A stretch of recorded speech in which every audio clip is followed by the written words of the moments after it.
Habib, parce qu'effectivement, il avait été adopté le 10 novembre 1958. Allez-y. Oui, selon des informations ou des sources qui se sont confiées au site Le Révélateur 224, parce que, vous savez, la question de la rédaction ou de l'État sur la rédaction de la nouvelle constitution avait été traitée récemment par le site. Mais ce qu'on m'apprend et que je voudrais bien partager, le président du CNT, Dr Dansa Kourma, avait pris un acte pour la création de 2 commissions ad hoc.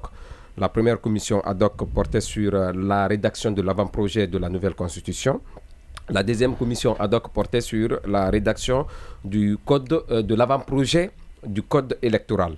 Mais depuis le tollé que cela avait suscité, et vous savez que le CNRD ne s'était pas empêché à l'époque de demander à ce que le travail soit estompé à travers ce communiqué signé par le général Sadiba. Ouais, donc voilà, à l'époque. Tant que les assises prennent fin. Mais il y a un sérieux problème parce qu'on a comme l'impression qu'il y a eu ces actes qui ont été pris.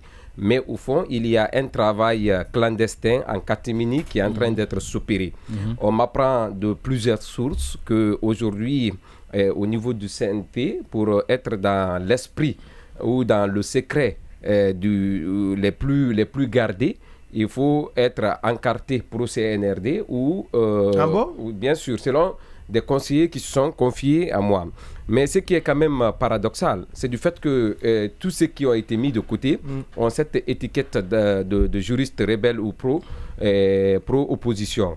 Parce que ma question était de savoir pourquoi, selon vous, on ne souhaiterait voir que des gens favorables au CNRD. On me dit, allez-y comprendre.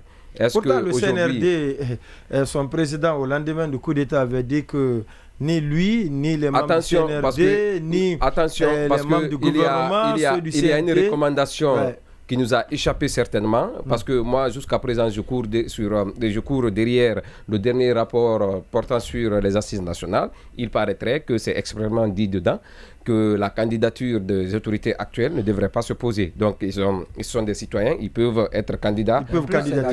La Constitution doit précéder les élections. Justement. Maintenant, si dans la Constitution, cela n'a pas été mentionné, et c'est le cas aujourd'hui au Mali. Donc, je pense que c'est le piège qu'on est en train de glisser. Et il est vrai que le rapport sur les assises, il y en a qui disent qu'ils n'ont jamais réussi à obtenir la version officielle. Moi, j'ai une version truquée. Mais après, on m'a dit que ce n'est pas celle-là qui est le reflet de la version officielle. Donc, moi, on m'apprend des conseillers qui ont travaillé, mais après qui ont été extirpés du groupe, comme quoi c'est des gens qui n'étaient pas des hommes de confiance. Ouais. Maintenant, ce qui est évident et ce qui est officiel, il y a eu des commissions qui ont été créées, il y a une commission supposée parallèle, favorable au CNRD, qui travaille en catimini et en dehors de toute transparence, qui serait favorable à la candidature prochaine de Mamadi Doumbouya, selon ce qu'on m'apprend. C'est pourquoi on ne veut pas qu'il y ait des informations qui fuitent autour. Si parce cela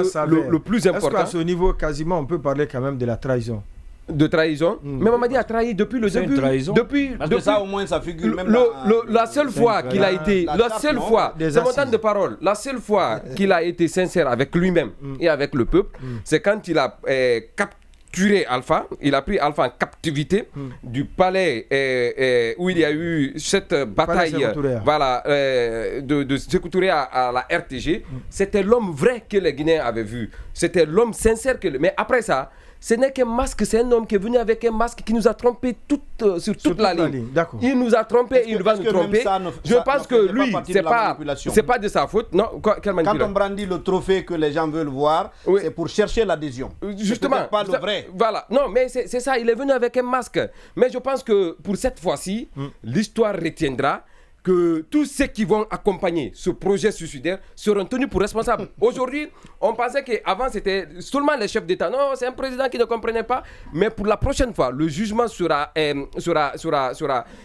mis comme un éventail sur tout le monde. Tous ces gens-là qui aujourd'hui sont en train de coopter par-ci, par-là, pour certainement faire passer cette pilule-là, qui ne va pas du tout passer.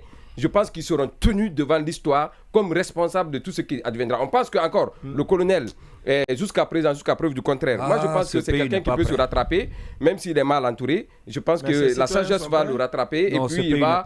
C'est le pays qui n'est pas prêt où ce sont les citoyens ou bien l'élite dirigeante. C'est l'élite. L'élite dirigeante. Disons, non. Quand je dis ce pays, c'est par rapport à ce qui nous dirige aujourd'hui. Allez-y. C'est ce que je veux dire. On dit que chaque peuple mérite ses dirigeants. Donc c'est les gens qu'on a là. On les mérite. Il fallait que on est à leur image. Pour enchérir, au peuple chef qu'il méritait. Alors